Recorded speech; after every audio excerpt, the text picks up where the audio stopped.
देखो ये एक राइट एंगल ट्राइंगल है, 90 का ऑपोजिट हाइपोटेनियस होता है, और जिस एंगल को आप कंसीडर करते हो, जैसे यहाँ पे हम लोग एंगल सी को कंसीडर किए हैं एज ए थीटा, ठीक है। थीटा एक सिंबल है, एंगल के लिए एक नाम है।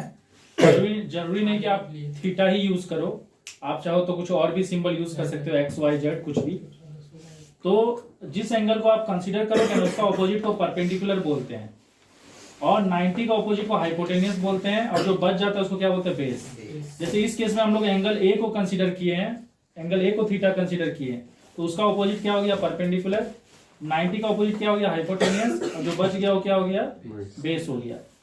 अब देखो ये जो साइड्स है ना, जो परपेंडिकुलर है, बेस है और हाइपोटेनियस है, और ये जो थीटा है, इन सब के बीच में एक रिलेशन है। वो रिलेशन कौन बनाता है, ट्रिग्नोमेट्रिक रेशियो। जैसे साइन, कॉस, टेन, कॉसेक, सेक और कॉट, ये सब ट्रिग्नोमेट्रिक रेशियो है, जो किसको किसको रिलेट करता है, एंगल को रिलेट करता है किससे, साइड से। तो एक चीज तो आप लोगों को पता ही होगा कि हाइपोटेनियस का स्क्वायर जो होता है वो परपेंडिकुलर का स्क्वायर प्लस बेस का स्क्वायर होता है। ये पाइथागोरस थ्योरम है, ये आप लोगों को पता ही है। एक रिलेशन तो इन सब के बीच में ये है, एक रिलेशन है किसके किसके बीच में, एंगल और साइड के बीच में। तो जैसे कि साइन थीटा क्या करता है, एंगल को रिलेट करता है किस किस से, परपेंडिकुलर और हाइपोटेनियस से। कॉस थीटा जो है किसको किसको रिलेट करता है, एंगल को रिलेट करता है बेस और हाइपोटेनियस से। टेन थीटा जो है वो एंगल को रिलेट करता है परपेंडिकुलर और बेस से। अब एक तो चीज देखो, ये परपेंडिकुलर बाय बेस है ना टेन थीटा, तो हम इसको फर्दर ऐसे लिख सकते हैं, परपेंडिकुलर बाय हाइपोटेनियस और बेस बाय हाइपोटेनियस।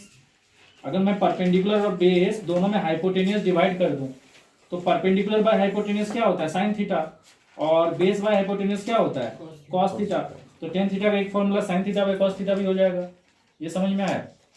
अब देखो यहाँ जो कॉसेक थीटा है ना, वो साइन थीटा का रेसिप्रोकल है। कॉसेक थीटा में से क्या होता है, साइन थीटा का रेसिप्रोकल। मतलब साइन थीटा अगर पी बाई एच है तो कॉसेक थीटा क्या हो जाएगा, एच बाई पी, मतलब 1 बाई साइन थीटा हो जाएगा। और सेक थीटा जो है ना वो कॉस थीटा का रेसिप्रोकल है, मतलब ये बी बाई एच है तो वो जाएगा एच बाई बी, इसलिए देख रहे हो यहाँ पे रेसिप्रोकल है। और कॉट थीटा जो है ना वो टेन थीटा का रेसिप्रोकल है। आप यहाँ पे फर्दर लिख सकते हो, कॉट थीटा किसका रेसिप्रोकल है, टेन थीटा का रेसिप्रोकल है, इसलिए tan theta P by B है, तो ये क्या है, बी बाई पी। और क्योंकि टेन थीटा का एक formula sine theta by cos theta भी है, तो कॉट थीटा का क्या हो जाएगा, इसका उल्टा, cos theta by sine theta. ये सारा चीज समझ में आया। उसके अलावा देखो ये तीन फॉर्मूला है जो आपका हर जगह काम आएगा। एक है sine square theta plus cos square theta equal to 1, एक है sec square theta minus tan square theta equal to 1, और एक है cosec square theta minus cot square theta equal to 1। अब ये कैसे हुआ इसको चेक करने के लिए मैं इसको और इसको एक्सप्लेन किया हूं, बाकी उसी तरह से आप इसको भी कर सकते हो।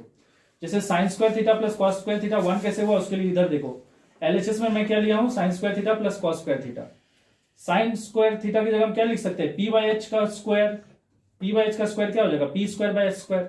और कॉस थीटा की जगह हम क्या लिख सकते हैं, बी बाई एच, और क्योंकि स्क्वायर है तो B square by H square.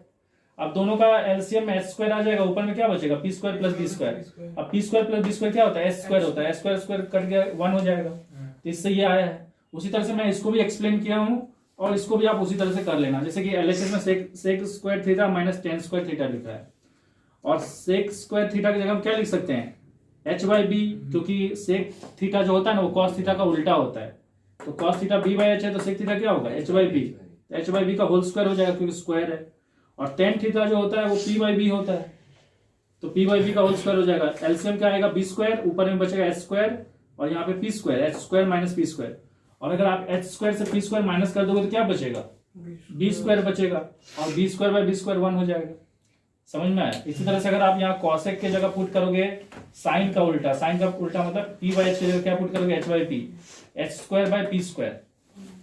और कॉट थीटा की जगह टेन का उल्टा पुट करोगे जो कि है B square by P square, तो फिर एलसीएम लोगे तो पी स्क्वायर नीचे आ जाएगा, और ऊपर में बचेगा H square minus B square, तो उसका आंसर आएगा P square, P square P square cut के फिर से 1 हो जाएगा। ये सारा चीज समझ में आया। देखो यहाँ पे ये है ट्रिग्नोमेट्रिक टेबल, और इसमें हम लोग कौन कौन सा थीटा का कौन कौन सा वैल्यू के लिए इन सब का वैल्यू को डिस्कस करेंगे। वो है 0 डिग्री, 30 डिग्री, 45 डिग्री, 60 डिग्री और 90 डिग्री। तो देखो साइन 0 डिग्री का वैल्यू कितना होता है, 0 होता है। और ये वैल्यू कैसे आया, आप इसको इससे समझ सकते हो, 0/4 कितना हो जाएगा, 0 का रूट ओवर जीरो का रूट ओवर तो जीरो ही होगा ना। उसी तरह से साइन 30 डिग्री का वैल्यू कितना है 1/2, जो कि किससे मिला 1/4 से।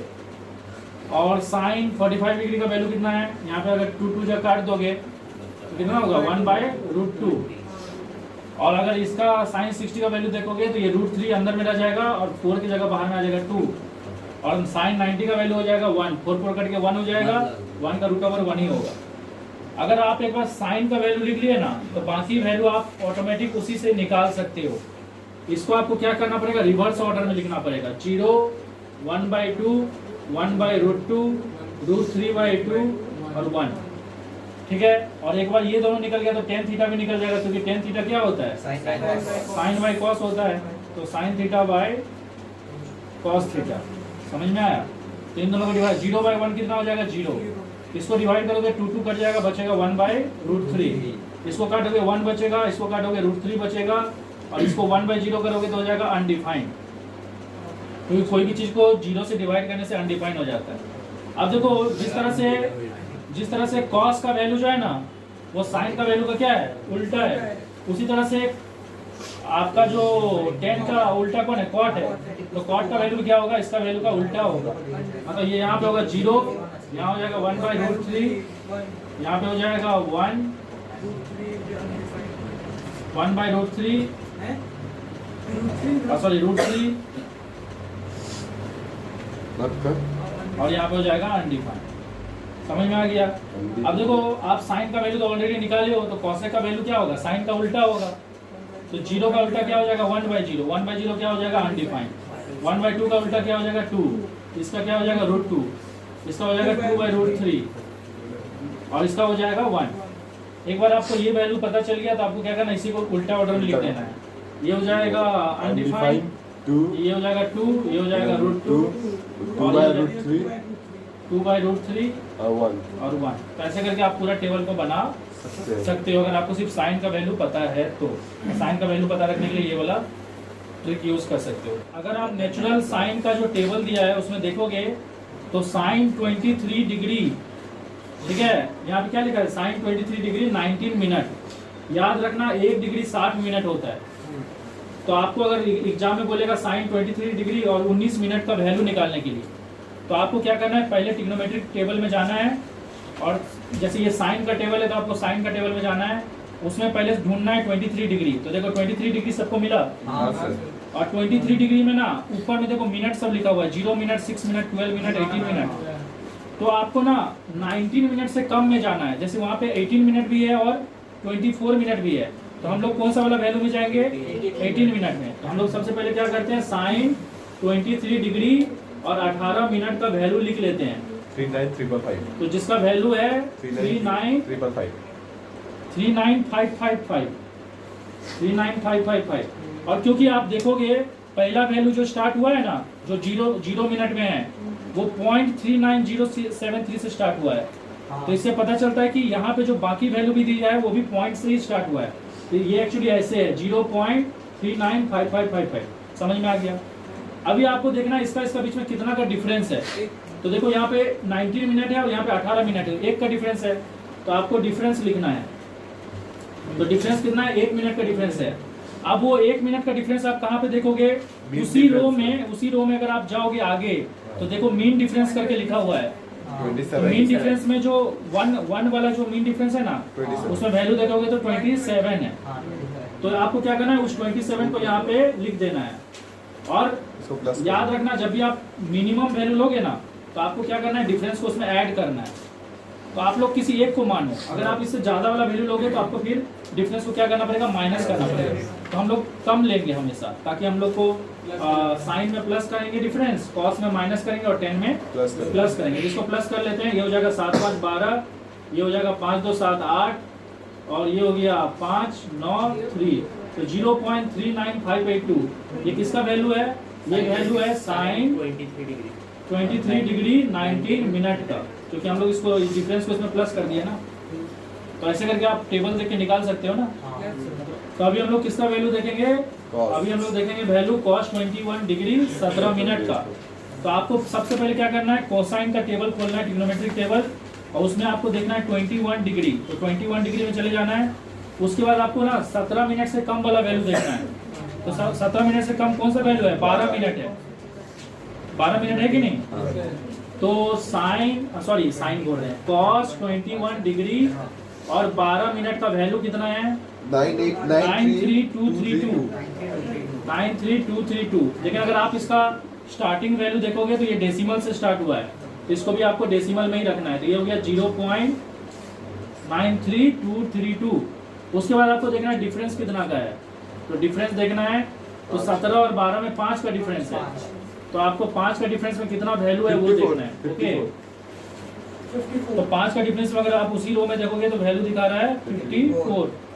तो आपको यहाँ पे 54 लिखना है। और कोसाइन में क्या करोगे, जब आप कम वैल्यू लोगे ना, इससे कम वैल्यू लोगे तो डिफरेंस को ना माइनस करोगे, और अगर आप ज्यादा वैल्यू ले लेते हो तो आपको डिफरेंस को प्लस करना पड़ेगा।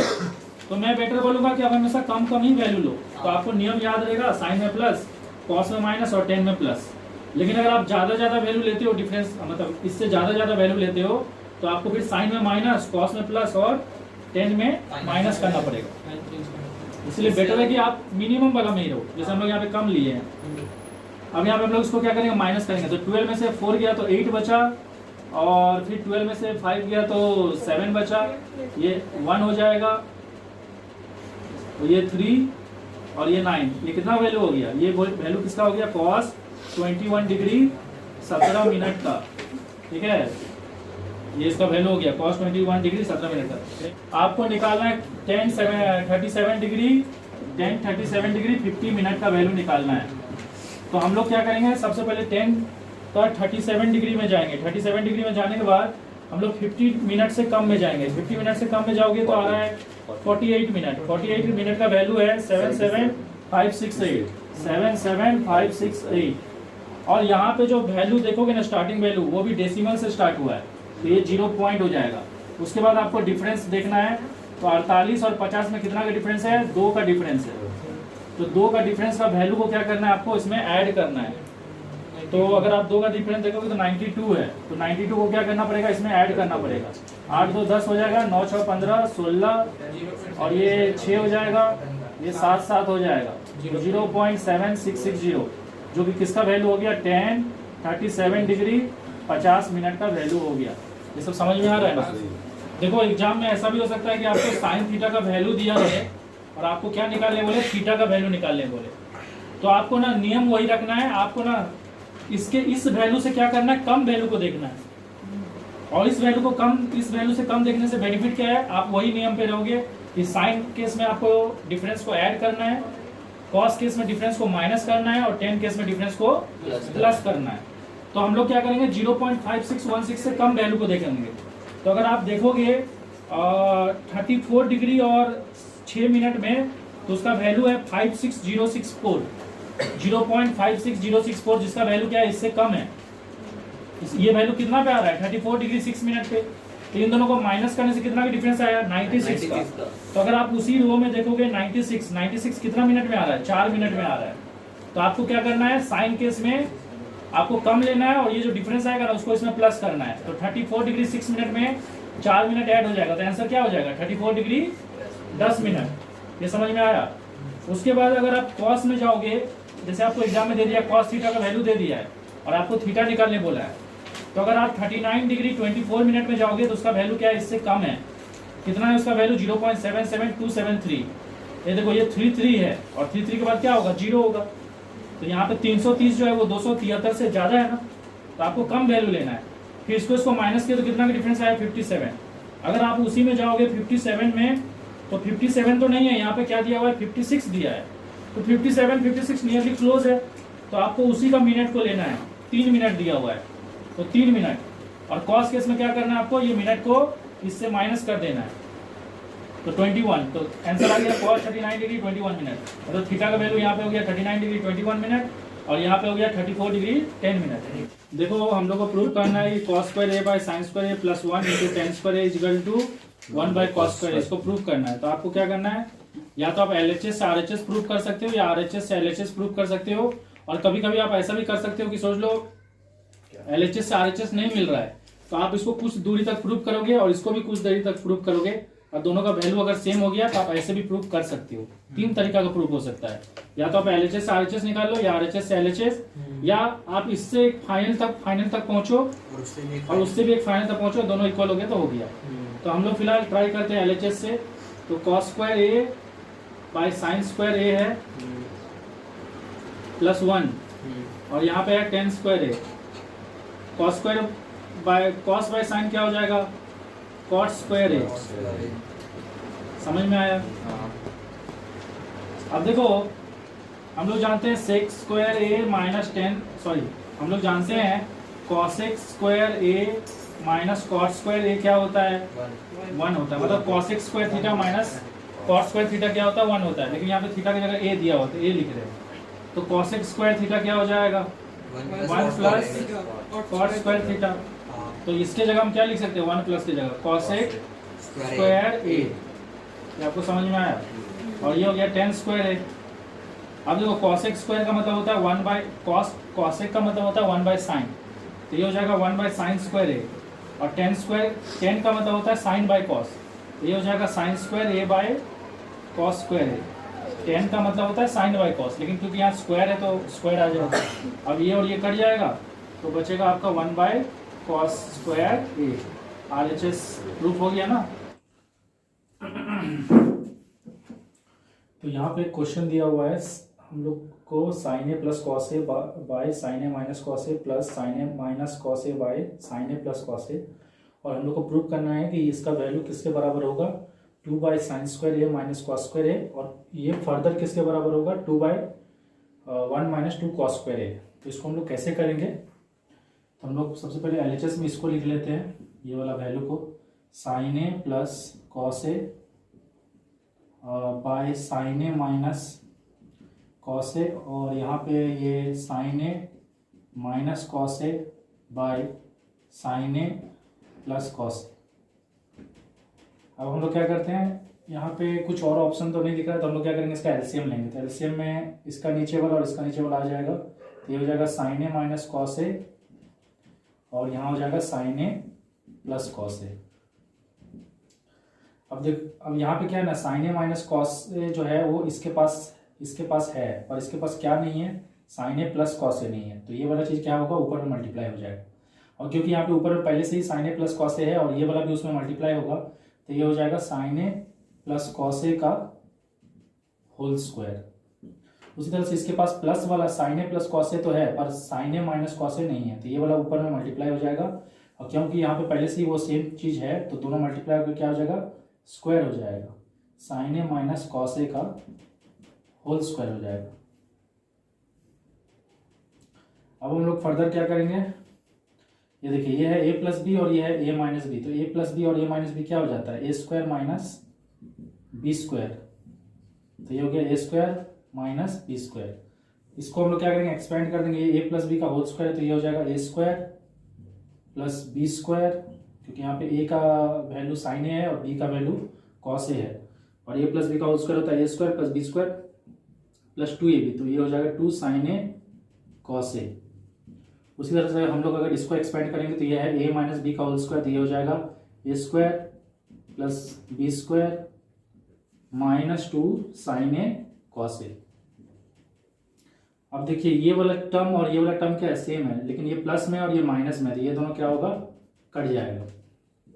तो साइन स्क्वायर ए और साइन स्क्वायर ए मिलके क्या हो जाएगा, 2 साइन स्क्वायर ए। उसी तरह से कॉस स्क्वायर ए और कॉस स्क्वायर मिलके क्या हो जाएगा, 2 कॉस स्क्वायर ए। तो अब हमारा ऊपर में इतना बचेगा और नीचे में हो जाएगा sine square A minus cos square ए। अब अगर मैं इन दोनों में 2 कॉमन ले लूं तो ये हो जाएगा 2 sign square A plus cos square A, और हम लोग जानते हैं sign square theta plus cos square theta 1 होता है, तो ये हो जाएगा 2 sign square A minus cos square ए, क्योंकि इसका वैल्यू 1 हो जाएगा और 2 इंटू 1 क्या हो जाएगा, 2 होगा। तो फाइनली हमारा ये वाला चीज़ प्रूफ हो गया। अब हम लोग को फर्दर वो नेक्स्ट चीज़ को प्रूफ करना है, तो हम लोग साइन स्क्वायर ए की जगह क्या लिख सकते हैं, 2 by 1 minus cos square A minus cos square A. तो यहाँ पे ये जो कॉस स्क्वायर ए है माइनस कॉस स्क्वायर वो अपना जगह पे ही है। हम लोग साइन स्क्वायर ए की जगह क्या लिख दिए, 1 माइनस कॉस स्क्वायर ए, क्योंकि हम लोग जानते हैं sign square theta plus cos square theta कितना होता है, 1 होता है। तो आपका साइन स्क्वायर थीटा कितना हो जाएगा, 1 माइनस कॉस स्क्वायर थीटा हो जाएगा। तो इसी तरह से साइन स्क्वायर ए क्या हो जाएगा, 1 माइनस कॉस स्क्वायर ए हो जाएगा। अब ये माइनस माइनस प्लस हो जाएगा, तो हमारा हो जाएगा 2/1 माइनस कॉस स्क्वायर हो जाएगा 2 कॉस स्क्वायर ए। इसी से हमारा वो नेक्स्ट प्रूफ भी हो गया। तो ये भी प्रूफ हो गया और ये भी प्रूफ हो गया। तो देखो यहाँ पे हम लोग के पास साइन 6 थीटा है और यहाँ पे कॉस 6 थीटा है, पावर में 6 है और आपको इसको इससे इक्वल करना है। तो देखो यहाँ पे ना इसको डायरेक्टली इसमें लाने का कोई तरीका नहीं है, तो लेकिन तो उस केस में आप देखना कि ये कोई फॉर्मूला से मिल रहा है कि नहीं। तो अगर आप देखोगे तो ये किस फॉर्मूला से मिल रहा है, इसको हम फर्दर ऐसे लिख सकते हैं, साइन स्क्वायर थीटा का क्यूब, और इसको लिख सकते हैं कॉस स्क्वायर थीटा का क्यूब लिख सकते हैं। अब अगर आप देखोगे तो ये ए क्यूब हो गया, ये बी क्यूब हो गया। किसका फॉर्मूला है, A plus B, A cube plus B cube का फॉर्मूला क्या होता है, A plus B into A square minus A B plus B square. देखो क्योंकि ये A cube plus B cube form में आ गया, तो A cube plus B cube का फॉर्मूला क्या होता है, ए प्लस बी। तो यहाँ पे ए प्लस बी लिखे हम लोग, क्योंकि ए का वैल्यू साइन स्क्वायर थीटा है और बी का वैल्यू कॉस स्क्वायर थीटा है। फिर यहाँ पे ब्रैकेट के अंदर आ गया ए स्क्वायर, तो ए स्क्वायर की जगह लिखे साइन थीटा का स्क्वायर, क्योंकि यहाँ पे ए का वैल्यू तो साइन स्क्वायर थीटा है ना, और बी का वैल्यू क्या है, कॉस स्क्वायर थीटा, तो यहाँ पे कॉस स्क्वायर थीटा का स्क्वायर लिखें। और यहाँ पे माइनस ए बी है, तो ए का वैल्यू साइन स्क्वायर थीटा है, बी का वैल्यू कॉस स्क्वायर थीटा है। ये सब सारा चीज समझ में आया। तो हमारा ये sign square theta plus cos square theta कितना हो जाएगा, 1 हो जाएगा। तो हम लोग इसको फर्दर लिखेंगे ही नहीं, क्योंकि 1 इंटू कुछ भी करेंगे तो वही आएगा ना। तो हम लोग डायरेक्टली उसको लिख रहे हैं। तो ये हो जाएगा साइन स्क्वायर थीटा का whole square minus sine square theta cos square theta plus cos square theta का होल स्क्वायर। यहाँ तक आपको समझ में आया। तो देखो यहाँ पे साइन स्क्वायर का स्क्वायर है, तो अगर हम इसको अगर खोल देते तो क्या हो जाता, sine to the power 4 theta हो जाता, और ये हो जाता cos to the power 4 theta. लेकिन हम लोग को तो ये नहीं चाहिए ना, पावर 4 वाला तो आंसर नहीं चाहिए, हम लोग को ये चाहिए आंसर। तो कुछ ऐसा करना पड़ेगा कि ये 4 और 4 वाला एलिमिनेट हो जाए। इसको एलिमिनेट करने के लिए हम लोग क्या किए ना, देखो ये साइन स्क्वायर थीटा का स्क्वायर, ये देखो सेम है ना, ये वाला चीज यहाँ पे देखो कॉस स्क्वायर थीटा का होल स्क्वायर, और ये जो माइनस साइन स्क्वायर थीटा है और कॉस स्क्वायर थीटा है उसको यहाँ पे लिखा गया है। हम इसमें क्या किया ना, एक्स्ट्रा में प्लस माइनस क्या कर दिए, -2 sign square theta cos square theta और +2 sign square theta cos square theta. ये क्यों किए, क्योंकि देखो ये दोनों जो है ना, ये दोनों मिलके क्या हो जाएगा, -3 sign square theta cos square theta हो जाएगा। और अगर हम यहाँ पे माइनस भी किए और प्लस भी किए तो ओवरऑल हम कितना ऐड किए, 0 ऐड किए। तो ये हम कर सकते हैं ना, अगर हम किसी चीज में -2 और +2 ऐड कर दें उससे उसका वैल्यू में तो कोई बदलाव नहीं आया ना, वो स्टिल वही वैल्यू है ना। अरे समझ रहे हो कि नहीं। अब देखो यहाँ पे देखो ये हो गया, इसको a ले लेते हैं, और ये क्या हो गया b, क्या हो गया a square plus b square plus 2ab हुआ कि नहीं। तो ये क्या हो जाएगा, ये हो जाएगा sine square theta plus cos square theta का होल स्क्वायर हो जाएगा, क्योंकि a square plus b square plus 2ab किसका फॉर्मूला है, a प्लस b का होल स्क्वायर का फॉर्मूला है। और यहाँ पे क्या बच जाएगा, ये दोनों मिलके क्या हो जाएगा, -3 sign square theta cos square theta. ये आपको समझ में आ रहा है। तो ये दोनों मिलके 1 हो जाएगा ना, और 1 का स्क्वायर तो 1 ही होगा। तो ये हो जाएगा 1 - 3 sign square theta cos square theta, और फाइनली ये हमारा RHS हो गया। ये आपको समझ में आया। देखो हम लोग को ये चीज को ना इसमें कन्वर्ट करना है, तो सबसे पहले तो हम लोग इसको लिख लेते हैं 1/sec theta plus tan theta.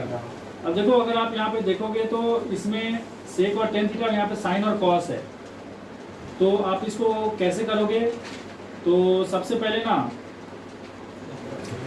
लोग क्या करेंगे ना, यहाँ पे ऊपर नीचे sec theta minus tan theta और ऊपर में भी sec theta minus tan theta multiply कर देंगे। इससे बेनिफिट क्या है, देखो फायदा क्या है, ये सेक थीटा और tan थीटा और ये सेक थीटा और minus tan theta, a plus B a minus B मिलके क्या हो जाएगा, sec square theta minus tan square theta. समझ में आया। और ऊपर में आ गया ये वाला, इससे मल्टीप्लाई होकर हो जाएगा sec theta minus tan theta हो जाएगा। हम लोग जानते हैं sec square theta minus tan square theta 1 होता है, तो सिर्फ ऊपर में क्या बचेगा, sec theta minus tan theta. समझ में आया। लेकिन हम लोग को तो ये चाहिए ना, ये लाने के लिए हम लोग फर्दर क्या करेंगे, ये 1 का तो कोई मतलब नहीं है। सेक थीटा क्या हो जाएगा 1/cos थीटा और tan थीटा हो जाएगा sin theta by cos theta. तो हम लोग यहाँ पे अगर एलसीएम ले लें cos थीटा तो यहाँ पे हो जाएगा 1 - sin थीटा, और इससे हमारा RHS प्रूफ हो जाएगा। समझ में आया कि देखो इसी क्वेश्चन को ना हम लोग एक दूसरा तरीका से भी कर सकते थे। अगर आप सेक और हम इससे पहले जो क्या किए, इसमें सेक और टेन को इंटू कर दिए नीचे ऊपर sec theta minus tan theta से, वैसे करके किए थे। दूसरा तरीका में हम क्या किए, इसको कर दिए 1/cos और टेन की जगह लिख दिए sin/cos। फिर cos cos का एलसीएम लिए तो cos आया और यहाँ पे क्या बचेगा 1 और यहाँ पे sin थीटा बचेगा। फिर ये रोटेट होके क्या हो जाएगा cos थीटा/1 प्लस sin थीटा। लेकिन हम लोग को तो ये चाहिए ना, तो इसलिए क्या किया ना, ऊपर नीचे 1 माइनस sin थीटा मल्टीप्लाई कर दिए, क्योंकि मुझे ऊपर में 1 माइनस sin थीटा चाहिए और यहाँ पे किसी भी तरीका से 1 माइनस sin थीटा अपने आप ऊपर आ नहीं सकता। तो इसलिए क्या किया, ऊपर नीचे 1 माइनस sin थीटा मल्टीप्लाई कर दिया, देखो ऊपर नीचे, और बाकी ये अपना जगह पे ही है और ये भी अपना ही जगह पे है। अब देखो ये हो गया a plus B into A minus B, क्या हो जाएगा a square minus B square, मतलब 1 का स्क्वायर तो 1 ही होगा ना, और cos थीटा हो गया और ये 1 माइनस sin थीटा यहाँ पे हो गया। अब देखो ये हम लोग जानते हैं sin square theta plus cos square theta 1 होता है, तो 1 माइनस sin स्क्वायर थीटा क्या हो जाएगा cos स्क्वायर थीटा हो जाएगा। फिर ये cos cos कट जाएगा तो बचेगा 1 minus sin theta by cos theta, proof हो गया ना। अच्छा ठीक है, देखो हम लोग को ना दिस इज इक्वल टू ये और ये प्रूफ करना है, तो सबसे पहले हम लोग क्या करेंगे, इससे ये प्रूफ करेंगे और ये एक बार प्रूफ हो गया तो ये भी प्रूफ हो जाएगा। तो इसको कैसे प्रूफ करेंगे, देखो cot theta plus cosec theta minus 1 और यहाँ पे है cot theta minus cosec theta plus 1। इसमें हम लोग क्या करने वाले हैं ना, नीचे वाला जो है ना उसको आप बिल्कुल मत देखिए, आप सिर्फ इस 1 को फोकस करिए। हम लोग इस 1 की जगह क्या करने वाले हैं, ध्यान से देखो, इस 1 की जगह हम ऐसे लिख सकते हैं cosec square theta minus cot square theta. तो cosec square theta minus cot square theta 1 होता है, तो इसकी जगह लिख सकते हैं ना। और ये हो गया cot theta minus cosec theta plus 1। नीचे वाला को कुछ नहीं किया, सिर्फ ऊपर वाला में जब 1 था उसको हटा दे, रिप्लेस कर दिए। अब ये क्या हो जाएगा cot थीटा और प्लस cosec थीटा, और इसको हम लोग फर्दर क्या लिख सकते हैं, इसको फर्दर लिख सकते हैं हम लोग cosec theta plus cot theta into cosec theta minus cot theta लिख सकते हैं, क्योंकि देखो ये a square minus B square form में है। a square minus B square का वैल्यू क्या होता है, a plus B into A minus B, और नीचे में बाकी वही है cot theta minus cosec theta और प्लस 1। यहाँ तक समझ में आया ना। अब देखो मैं अगर यहाँ पे देखो cot theta plus cosec theta है और यहाँ पे भी cot theta plus cosec theta, तो मैं अगर इसको कॉमन ले लूँ तो यहाँ पे बचेगा cot theta plus cosec theta, इसको कॉमन ले लिए तो यहाँ पे क्या बचेगा 1 बचेगा, और यहाँ पे माइनस के बाद, अरे देखो क्योंकि cot थीटा प्लस cosec करो या cosec प्लस cot करो एक ही बात हुआ ना, तो यहाँ पे माइनस के बाद ये है ना, तो ये बचेगा, तो ये क्या बचेगा ब्रैकेट के अंदर cosec theta minus cot theta, क्योंकि इसमें से ये चले गया तो 1 बचा और इसमें से ये चले गया तो ये बचेगा ना, और नीचे बचेगा क्या cot theta minus cosec theta plus 1। यहाँ तक समझ में आया। तो देखो इसका ब्रैकेट अगर खोल दोगे तो ये हो जाएगा minus cosec theta plus cot theta, है देखो ऐसे हो जाएगा। बाकी ये अपना जगह पे है और ये नीचे वाला अपना जगह पे है। अब आप एक तो चीज देखो, ये cot थीटा पॉजिटिव है या नेगेटिव, पॉजिटिव है, और ये cot थीटा पॉजिटिव है या नेगेटिव, पॉजिटिव है। ये माइनस cos थीटा नेगेटिव है cosec थीटा, और ये भी माइनस cosec थीटा नेगेटिव है। यहाँ पे 1 पॉजिटिव है या नेगेटिव, पॉजिटिव है, और यहाँ पे भी 1 पॉजिटिव है। ये पूरा का पूरा क्या होगा, कट जाएगा, क्योंकि देखो ये cot थीटा भी पॉजिटिव है ना, तो बचेगा सिर्फ क्या cot theta plus cosec theta. यहाँ तक आ गए, देखो ये वाला प्रूफ हो गया ना, cosec theta plus cot theta या cot थीटा प्लस cosec, एक ही बात है। अब हम लोग इसको तोड़ देंगे, ये हो जाएगा cos theta by sin theta और ये हो जाएगा 1 बाय sin थीटा, तो हम लोग का एलसीएम आ जाएगा sin थीटा, ऊपर में आ जाएगा cos थीटा प्लस 1, तो 1 प्लस cos थीटा और cos थीटा प्लस 1 एक ही चीज़ है। ये समझ में आ गया ना। देखो आपको ना ये इक्वल टू ये प्रूफ करना है, देखो यहाँ पे दोनों मल्टीप्लाइड है और यहाँ पे देखोगे तो 10 है और 10 भी प्लस में है, तो देखो इसको ना उसमें कन्वर्ट करने का कोई उपाय नहीं है। तो अगर आपको कोई उपाय ना दिखे तो बेटर है कि आप साइन और कॉस में तोड़ दो। ये हो जाएगा sine A by cos A, और ये हो जाएगा sine B by cos B. उसी तरह से नीचे में हो जाएगा ये cos A by sine A, और ये हो जाएगा cos B by sine B.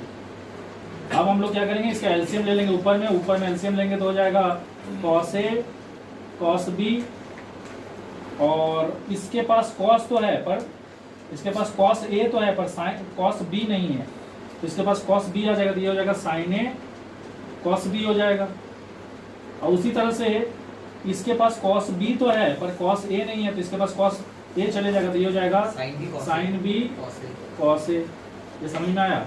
तो नीचे में आते, नीचे में एलसीएम आएगा sign A sine B, sine A sine B.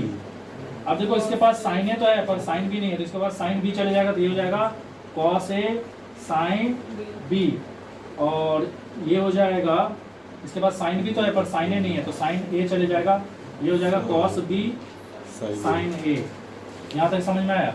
अब आप लोग एक तो चीज़ गौर करो, यहाँ पे साइन ए कॉस बी है और यहाँ पे साइन बी कॉस ए है, और यहाँ पे भी वही सेम चीज़ है। देखो साइन ए कॉस बी और यहाँ पे साइन बी और कॉस ए है कि नहीं? तो ये वाला चीज़ जो है ऐसे रोटेट हो जाएगा, ऐसे घूम जाएगा कि नहीं? तो घूमने के बाद क्या होगा, ये डिनोमिनेटर में चले जाएगा, मतलब ये कुछ ऐसा हो जाएगा, sine A cos B plus sine B cos A, नीचे में आ जाएगा आपका कॉस ए कॉस बी, ये इंटू हो गया क्या हो जाएगा, साइन ए साइन बी, नीचे में क्या आ जाएगा, cos A sine B plus cos B sine A. तो ये दोनों तो सेम है ना, ये जो है ये भी वही है, क्योंकि देखो इसमें भी साइन ए कॉस बी है, देखो साइन ए कॉस बी है, इसमें भी साइन बी और कॉस ए है कॉस ए है, ये पूरा पूरा क्या होगा, कट जाएगा। तो हम लोग का बचेगा क्या, sine A sine B by cos A cos B, और sine A by cos A क्या हो जाएगा, टेन ए, और sine B by cos B क्या हो जाएगा, टेन बी। तो ये RHS हो गया, ये समझ में आया? तो देखो इस चैप्टर में ना हम लोग दो चीज़ से डील करेंगे, चैप्टर का नाम ही है हाइट एंड डिस्टेंस। तो इस चैप्टर में आपको दो ही चीज़ निकालने बोलेगा, या तो आपको डिस्टेंस निकालने बोलेगा या आपको हाइट निकालने बोलेगा। समझ में आ रहा है? अब देखो दो टाइप का क्वेश्चन हो सकता है। एक क्वेश्चन में क्या होगा, आपको हॉरिजॉन्टल से ऊपर देखना, हॉरिजॉन्टल मतलब ये जो सीधा है, तो हॉरिजॉन्टल से जब ऊपर देखोगे ना आप, उस टाइम जो एंगल क्रिएट होगा उसको बोला जाता है एंगल ऑफ एलिवेशन। जैसे यहाँ पे एक टावर है और हम यहाँ पे खड़े हैं, तो हम यहाँ से क्या कर रहे हैं, ऊपर देख रहे हैं, टावर का ऊपर देख रहे हैं, तो हम अभी हॉरिजॉन्टल से ऊपर देख रहे हैं ना, तो इस एंगल को क्या बोला जाएगा, एंगल ऑफ एलिवेशन। और ये देख लो, ये है एक लाइट हाउस, तो सोच लो हम लाइट हाउस के ऊपर खड़े हैं और वहां से एक शिप आ रहा है, तो तब तो हम हॉरिजॉन्टल से ऊपर नहीं देखेंगे ना, तब हम कहाँ देखेंगे, हॉरिजॉन्टल से नीचे। तो हॉरिजॉन्टल से हम लोग कितना नीचे देख रहे हैं उसको बोलते हैं एंगल ऑफ डिप्रेशन। ये दोनों चीज समझ में आया? तो सीधा सा बात है, अगर आप एंगल ऑफ डिप्रेशन यहाँ पे थीटा है, तो मुझे एक चीज बताओ, ये हॉरिजॉन्टल और ये पैरेलल है ना, और ये ट्रांसवर्स हो गया ना, तो ये अगर थीटा है तो ये भी कितना हो जाएगा, थीटा। अब देखो यहाँ पे हो सकता है आपको बोल दे कि ये लाइट हाउस का हाइट निकालो, या हो सकता है कि आपको बोल दे कि शिप का यहाँ लाइट हाउस से दूरी निकालो, या यहाँ पे ऐसे पूछ सकता है कि इस टावर का हाइट निकालो, या पूछ सकता है कि आप कितना दूर में खड़े हो टावर से वो निकालो। इस टाइप का क्वेश्चन सब इसमें पूछा जाएगा। बाकी एंगल ऑफ एलिवेशन और डिप्रेशन का कॉन्सेप्ट समझ में आया? डिप्रेशन तब जब नीचे देखते हैं और एलिवेशन कब, जब ऊपर देखते हैं। कोई क्वेश्चन में ऐसा भी होगा कि इसका भी हाइट मेंशन रहेगा, और जब इसका हाइट मेंशन नहीं रहेगा तो आपको क्या लेना है, इसको ग्राउंड लेवल पे लेना है। इस टाइप का दो तीन क्वेश्चन हम करके दिखा देंगे। कर दिया, लिखा है angle of elevation of a jet plane. एक जेट प्लेन उड़ रहा है, ठीक है, उसका हॉरिजॉन्टल से angle of elevation, angle of elevation हमेशा ऊपर की तरफ होता है हॉरिजॉन्टल से। एंगल ऑफ एलिवेशन कितना दे दिया है उसका, 60 डिग्री। एंगल ऑफ एलिवेशन कितना दे दिया है, 60 डिग्री।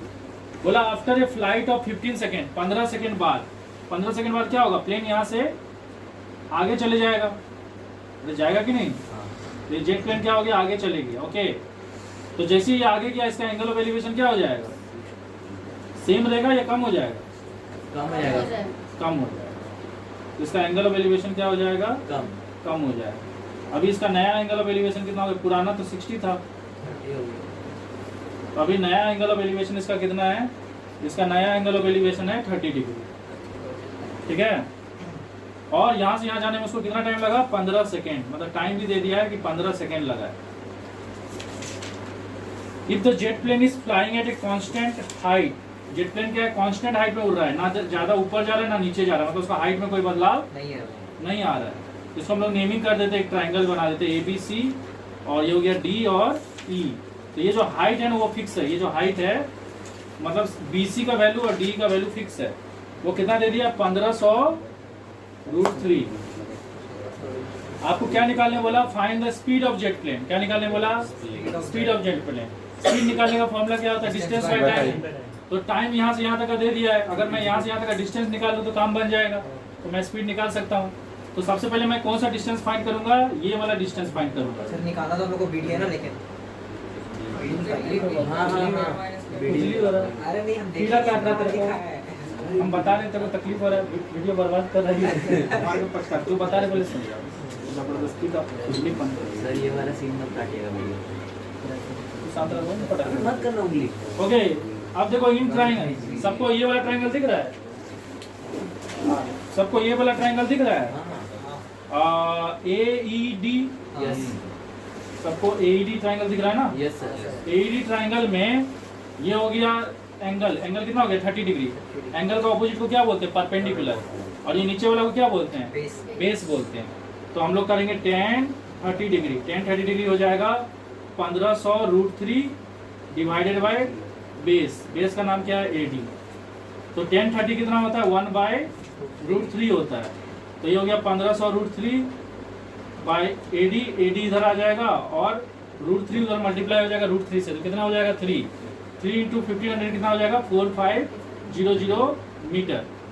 तो ये हमारा यहाँ से लेके यहाँ तक का डिस्टेंस पता चल गया, कितना 4500 मीटर। लेकिन हम लोग को तो यहाँ से यहाँ तक का टाइम दिया है ना, तो हम लोग को तो ये डिस्टेंस चाहिए, लेकिन अभी तक हम यही डिस्टेंस फाइंड किए। ओके, अभी हम नेक्स्ट क्या करने वाले, देखो सबको को ये वाला ट्रायंगल दिख रहा है, छाती पे बरकरार है, पतली का मरिया बजेगा। छोटे वाला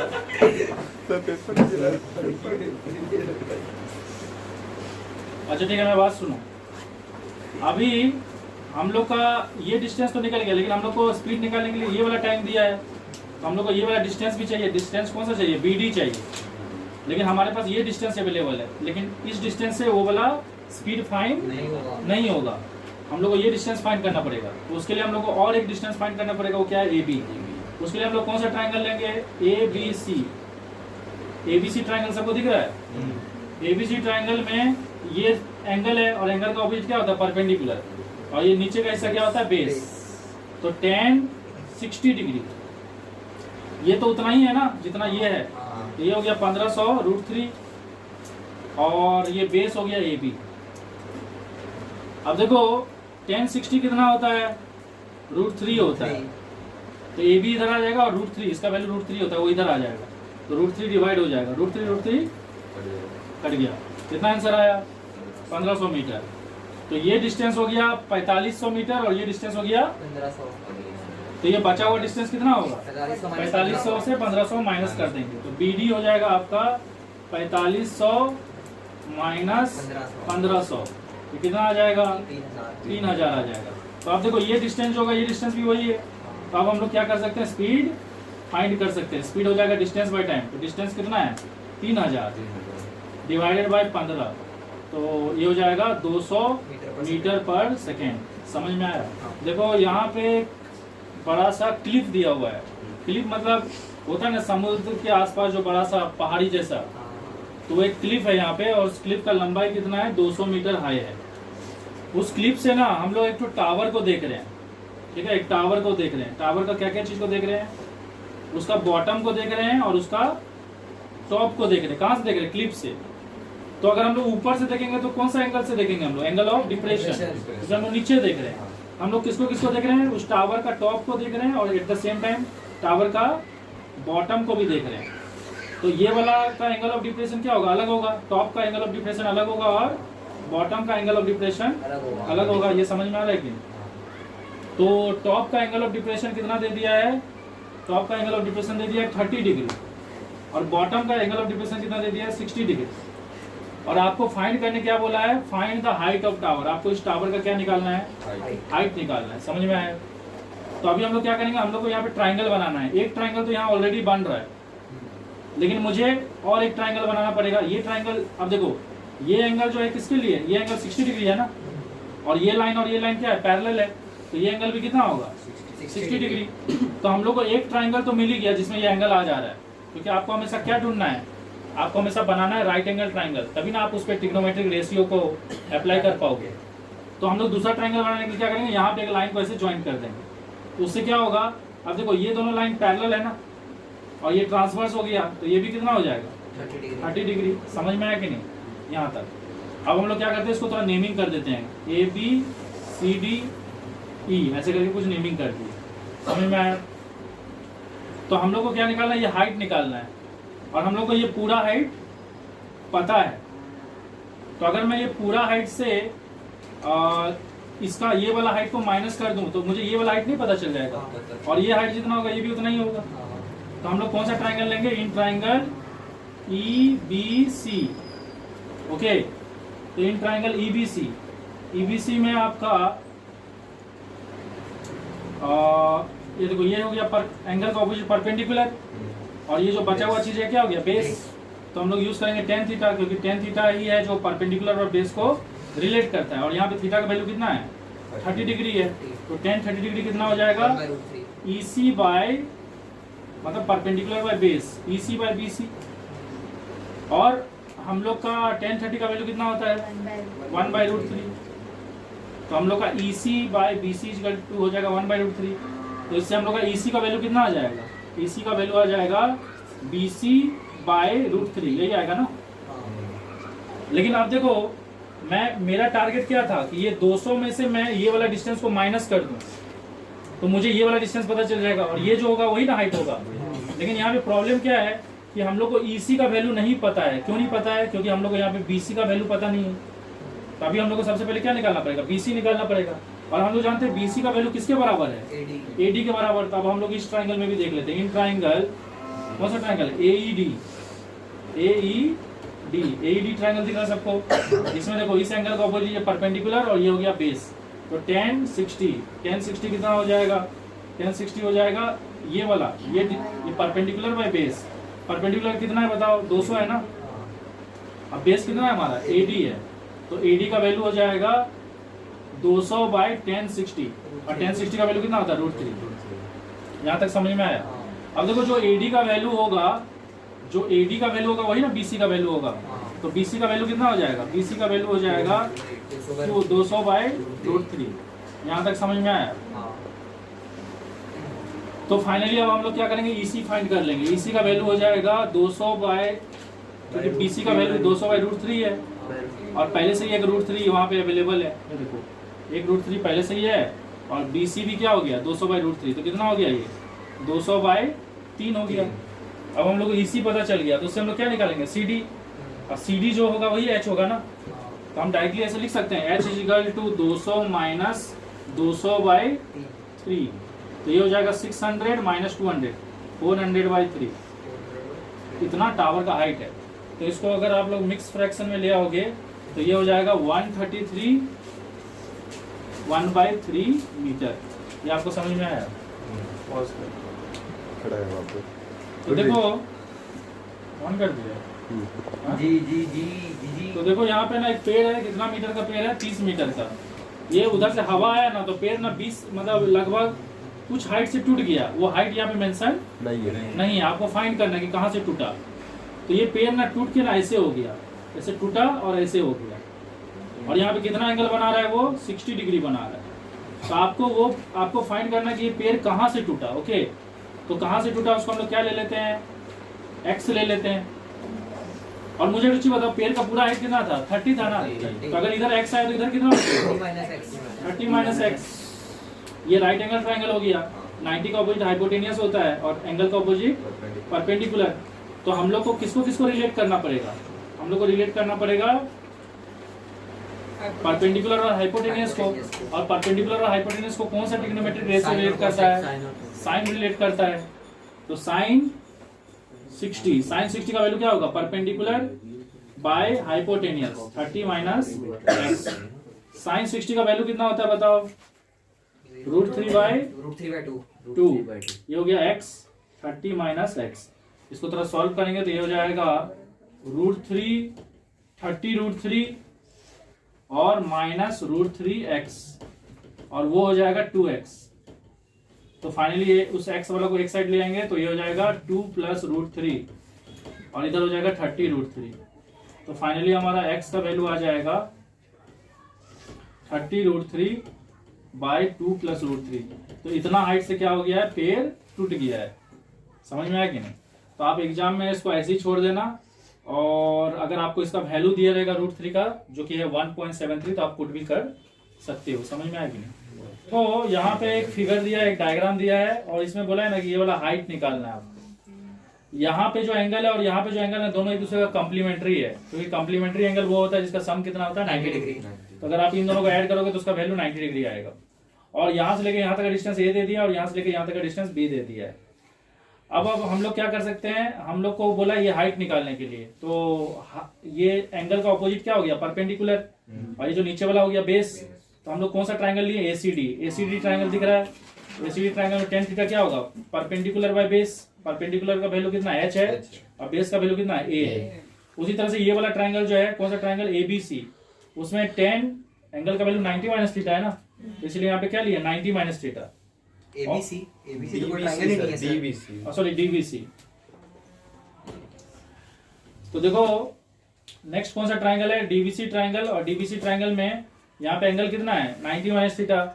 तो 10 क्या हो जाएगा, 10 90 माइनस थीटा। और 10 का वैल्यू क्या होता है, परपेंडिकुलर बाय बेस। तो परपेंडिकुलर हो गया इस ट्राइंगल में एच और बेस कितना हो गया बी।